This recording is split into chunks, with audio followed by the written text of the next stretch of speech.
मीठी बोली से पंछी को गीत सिखाए वो। उसकी आंख में आंसू आए तो बादल घिर जाते हैं, उससे मिलने चांद सितारे धरती पे आ जाते हैं। जिस दरिया में पाँव धरे पानी गुनगुना है, तुलसी के बारे में कुछ ऐसा सुना है। तुलसी मोरे अंगना, तुलसी मोरे अंगना। मैंने कुल देवता की मूर्ति बेच दी है।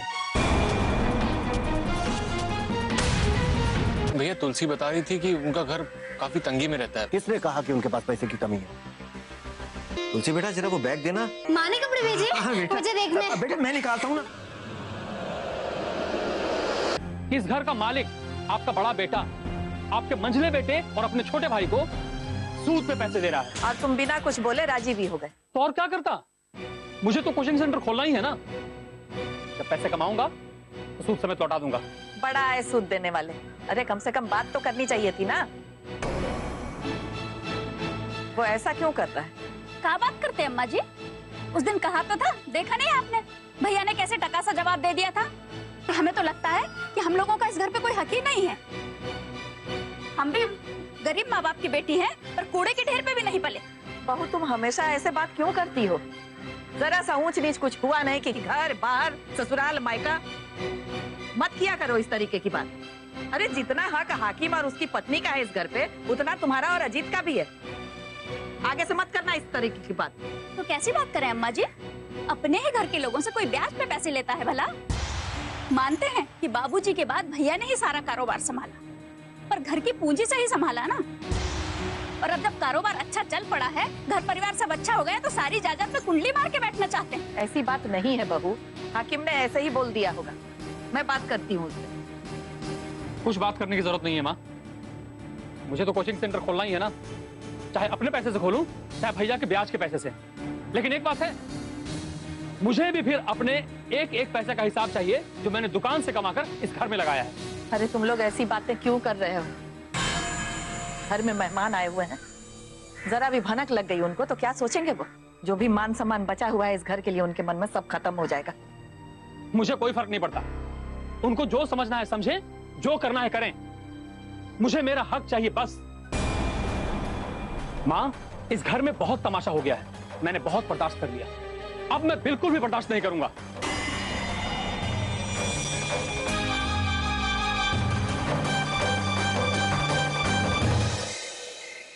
भैया आप सही कह रहे थे, तुलसी के बाबूजी के पास पैसा है।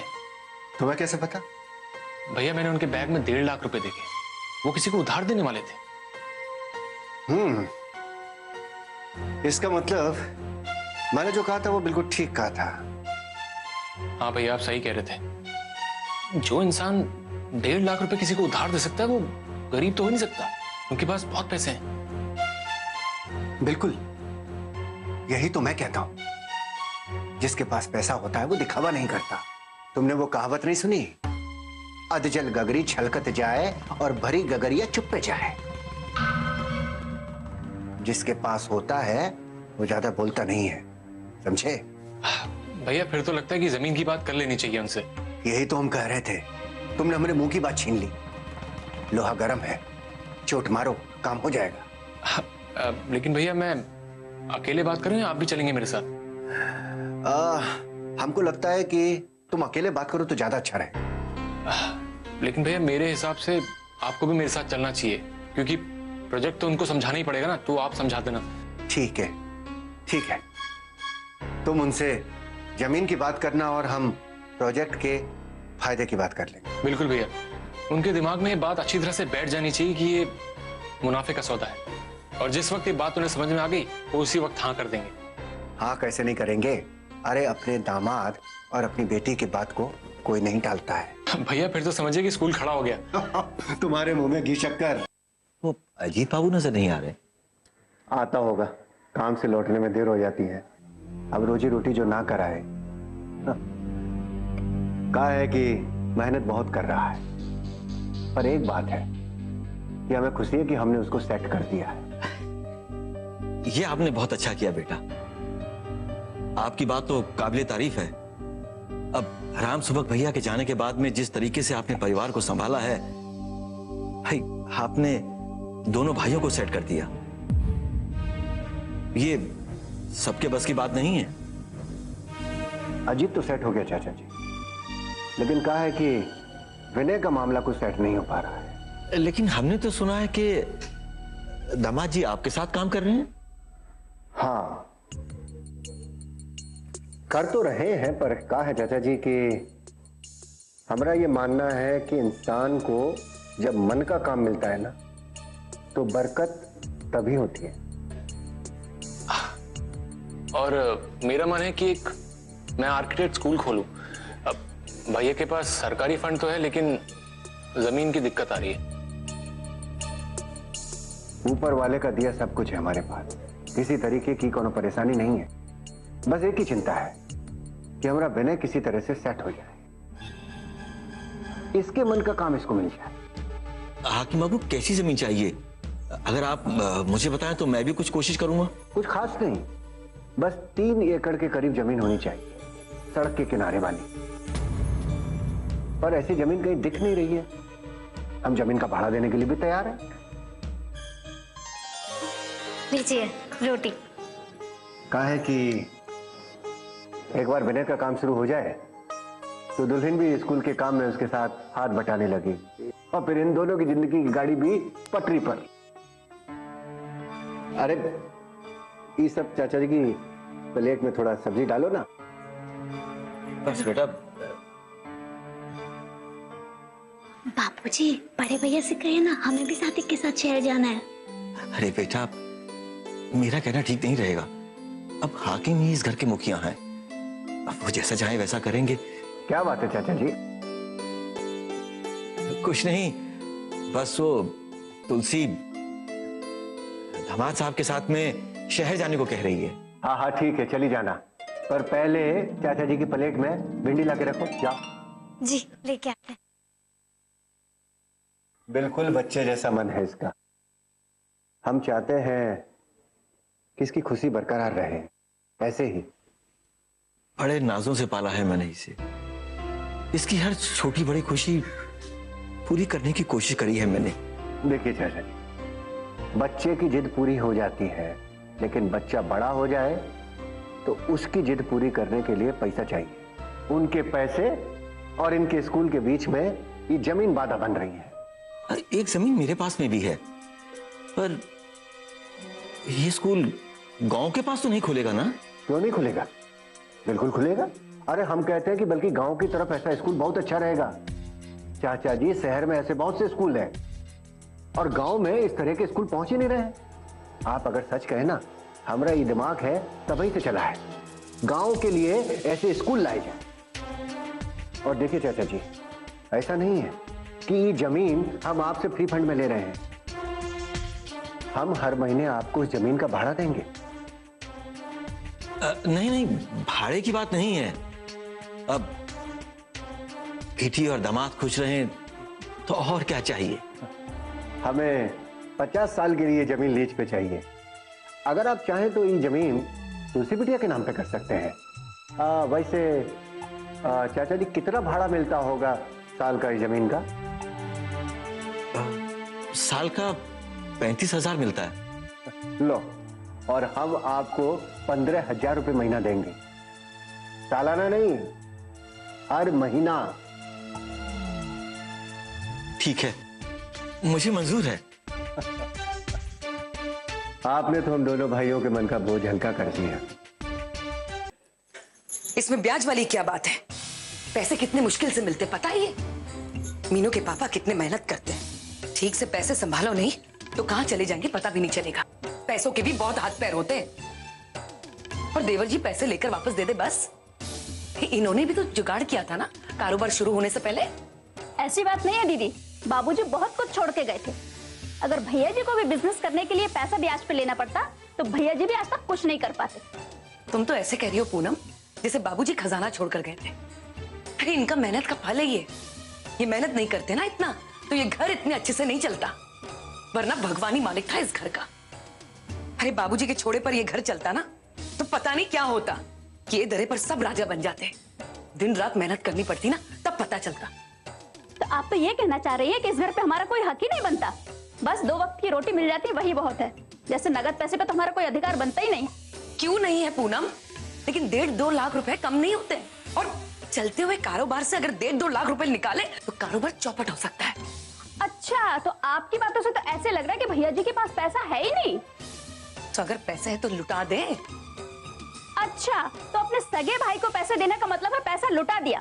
साफ साफ क्यों नहीं कहती दीदी कि आप लोगों की नीयत ही खराब है, सारा पैसा खुद हड़प लेना चाहते हैं। तुम कहना क्या चाहती हो पूनम, कि ये बेईमान है? मेरे कहने ना कहने से क्या होगा, आप खुद सोचिए। तुम दोनों का दिमाग खराब हो गया है क्या? बाहर समधी बैठे हुए हैं, सुनेंगे तो यही सोचेंगे ना कि बाहर से दिखने वाला ये मजबूत घर अंदर से इतना खोखला है। मैंने तो कुछ नहीं कहा अम्मा जी, ये खुद पैसों का मुद्दा लेकर बैठ गई। हाँ हाँ, क्यों ना बैठूं, मेरा भी तो इस घर पे कुछ हक बनता है। अरे तो ये दोनों भाइयों का है मसला, तुम दोनों का है नया रंग डाल रही हो। दोनों आपस में बात करके सुलझा लेंगे, और अभी हम जिंदा हैं, किसी के साथ नाइंसाफी नहीं होने देंगे। सिर्फ अपने अपने आदत को सुधारो तुम लोग।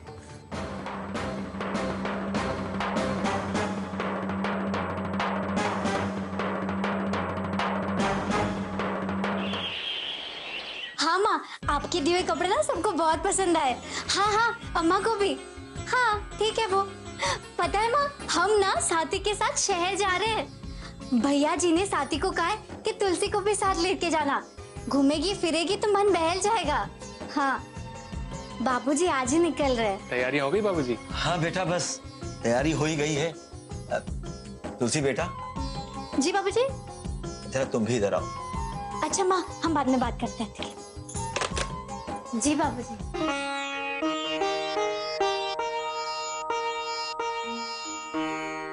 बेटा, प्रेम और विश्वास तो रिश्ते की बुनियाद होते हैं, और पति पत्नी के रिश्ते में तो इसका महत्व और भी बढ़ जाता है। तुम्हारा और तुलसी का प्यार देखकर मैं बहुत खुश हूं, और भगवान से यह प्रार्थना है कि आगे भी तुम दोनों का प्यार ऐसा ही बना रहे। तुलसी को जैसे तुमने संभाला है, उसके लिए मैं और मेरा परिवार जिंदगी भर तुम्हारा आभारी रहेगा। ये आप क्या कह रहे हैं बाबूजी? ठीक कह रहा हूं बेटा। बैठो। तुलसी, तुम भी बैठो बेटा।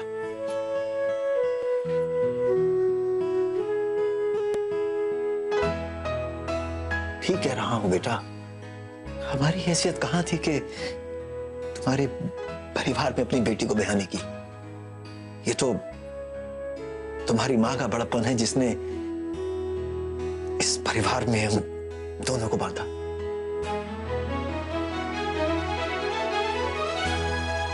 मेरे लिए तुम आज भी शेखर जैसे हो, कोई भेद नहीं है मेरे मन में तुम दोनों को लेकर।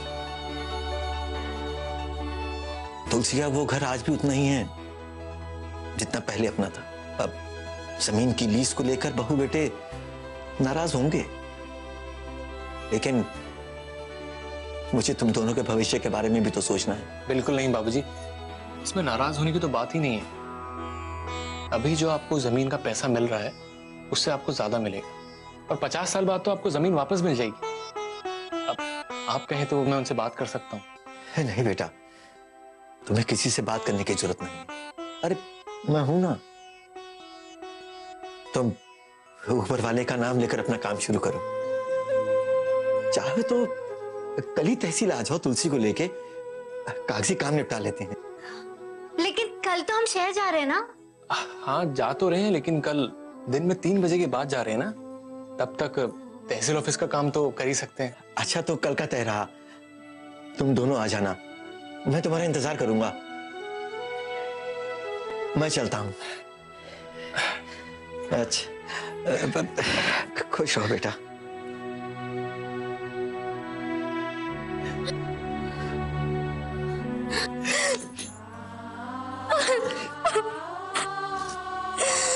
बाबूजी, रोते नहीं बेटा। हम जब शहर से वापस आएंगे तो आप हमें लेने आएंगे ना?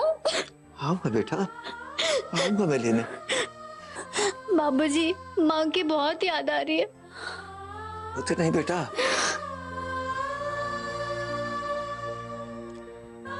मैंने बाबू, मैं चलता हूँ। चलिए बाबूजी, मैं आपको छोड़ देता हूँ। देख बेटा, वो हाकिम छोड़ देंगे मुझे बस स्टैंड, मैं चला जाऊंगा। नमस्ते। नमस्ते बेटा।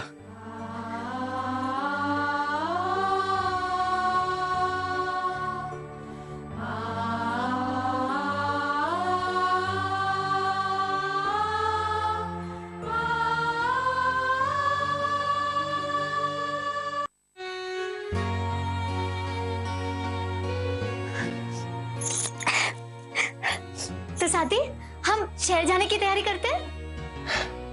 तुम्हें जो करना है करो। मेरा आर्किटेक्ट स्कूल खुलने वाला है, मुझे तो यकीन भी नहीं हो रहा। मैं बहुत खुश हूं तुलसी, बहुत खुश।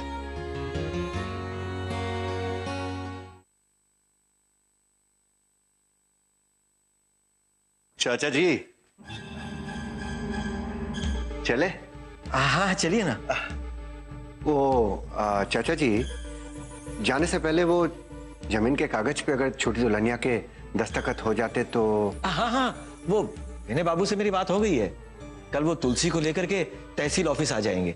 चलिए चाचा जी, आपकी मेहरबानी से विनय का भविष्य भी सुरक्षित हो जाएगा। अरे मेहरबानी किस बात की, रिश्तेदारी में तो ये सब चलता ही है। चाचा जी जरा जल्दी कीजिए, बस का टाइम भी हो गया है। पर जिस काम के लिए मैं आया था वो काम तो मैं भूल ही गया। कौन सा? अरे वो पैसा देने का। हाँ देखो, हमने दिमाग से ही निकल गया।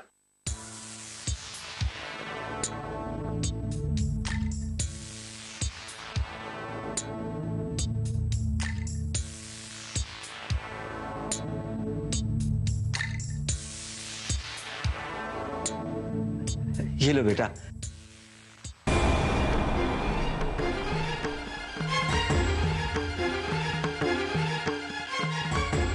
पूरे 1.5 लाख हैं,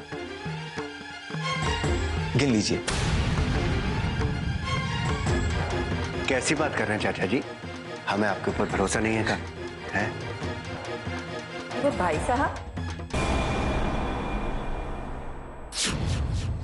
इतनी जल्दी क्या थी जाने की? 2-4 दिन रुक के जाते। भाभी जी, बहुत सारा काम बाकी है, आप तो जानती ही हैं। अब मैं चलता हूं। अच्छा, इजाजत लेता हूं। भाई साहब, पहले आते थे तो 7-8 दिन रुकते थे आप, और अपने दोस्त के साथ गप्पे मारते थे। अब तो हमें सेवा करने का मौका भी नहीं देते। वो समय ही कुछ और था भाभी, अब वो जमाना कहाँ। सबसे बड़ी बात तो ये थी भाई साहब कि उन दिनों हाकिम के बाबूजी का साथ होता था। हाँ, आप सही कह रही हैं। राम सुबह भैया के साथ में वक्त कैसे बीत जाता था पता ही नहीं चलता था। तब दौर फुर्सत का था, अब तो बस भागम भाग लगी रहती है। हाँ भाई साहब, काम तो देखना ही पड़ता है इंसान को। इस बार ज्यादा समय भी नहीं दे पाई आपको, और सेवा का मौका भी नहीं मिल पाया।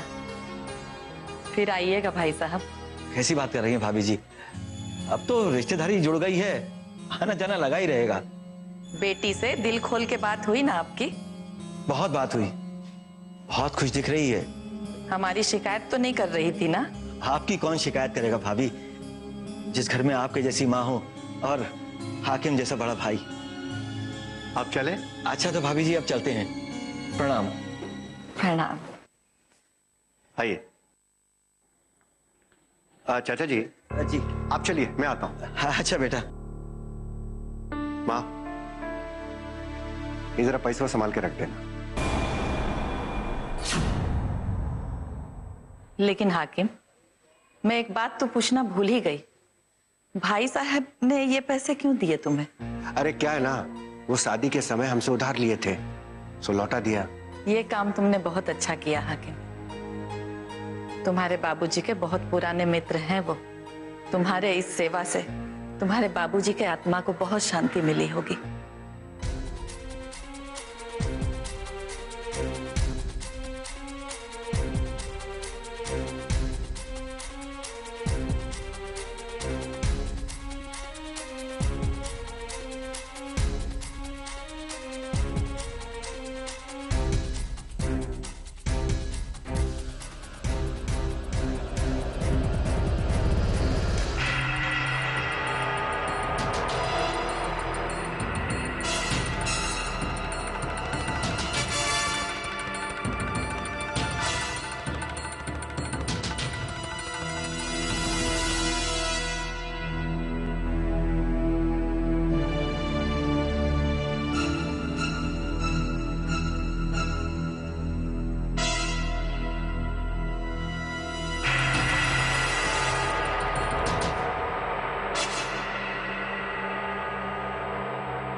माँ, बाबूजी नहीं आए? वही तो, अब तक तो आ जाना चाहिए था। कहीं समधी जी के घर रुकने का मन तो नहीं बना लिया? अरे नहीं नहीं, बाबूजी और बेटी के यहाँ एक दिन हो ही नहीं सकता। मुझे तो बड़ी चिंता लगी हुई है बेटा। माँ, इसमें चिंता की क्या बात है? तेरे बाबूजी ने कुलदेवता की मूर्ति बेच दी। कहीं कहीं कोई अनहोनी ना हो जाए। मेरा मन बहुत घबरा रहा है बेटा। माँ, उन्होंने मूर्ति बेची नहीं है, सिर्फ गिरवी रखी है। एक ही बात है बेटा, किसी भी बहाने से सही कुलदेवता तो इस घर से दूर हो गए ना। माँ, हम जैसे लोगों के साथ ये मजबूरी तो जुड़ी है ही। हम कोई जमींदार या व्यवसायी तो है नहीं। लेकिन किसी भी हालत में कुलदेवता की अगली पूजा से पहले मूर्ति घर में आ जानी चाहिए बस।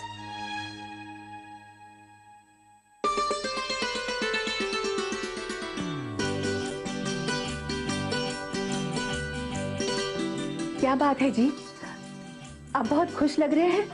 अरे तुलसी की माँ, अब चिंता मत करो। अरे कुलदेवता ने हमारे सारे दुख दूर कर दिए हैं। अपने घर में वापस आने और हमारे गरीब बेटाने के सब इंतजाम कर दिए हैं उसने। क्यों जी, कोई लॉटरी लग गई है क्या? नहीं तुलसी की माँ, लॉटरी तो एक बार पैसा देती है, अब हमें हर महीने पैसे आएंगे।